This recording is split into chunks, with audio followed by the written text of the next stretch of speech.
20 வருஷமா தமிழ்நாட்டில் ராஜேஷ் லக்கானின்னு ஒரு அதிகாரி வேலை செஞ்சுருக்கிறாரு. அவர் போன வாரம் வரைக்கும் இங்கே வேலை செய்து கொண்டிருந்தார். இப்போ வந்து அவர் டெல்லிக்கு டெபுடேஷனுக்கு போறாருன்னு, இந்த மாதிரி அதிகாரிங்க டெபுடேஷனுக்கு போவார்ன்றது கூட தெரியல. இவர் தான் கையெழுத்து போறாரு. டெபுடேஷனுக்கு போகலாம், லக்கானியை ரிலீவ் பண்ணலாம் அப்படின்ட்டு. மறுநாள் வந்து லக்கானி பார்க்கறதுக்கு வர்றாரு. அப்படியா டெல்லி போறீங்களா? ஏன் டெல்லி போறீங்க? ஓ வேற வேலை கிடைச்சிச்சா? என்ன வேலைக்கு போறீங்க?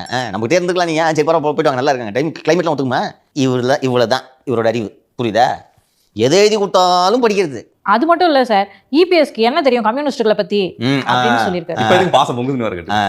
இவர்களும் வெட்கம் இல்லாமல் அழைத்து இவரை வைத்து சிபிஎம்மோட நேஷனல் செக்ரட்டரி திரு ஜான் அவர்கள் வந்து அந்த நிகழ்ச்சியில் பங்கேற்றிருந்தார். அங்கே வந்துட்டு கூவத்துக்கு பக்கத்தில் போராடுறவங்களை காப்பாற்றுறதுக்கு வக்கு இல்லை, கியூபாவுக்கு போயிட்டாரு இவரு. கவனிச்சியா? அங்கேருந்து 1.5 கிலோமீட்டர் கூட இல்லை அந்த நிகழ்ச்சி நடந்த இடம்.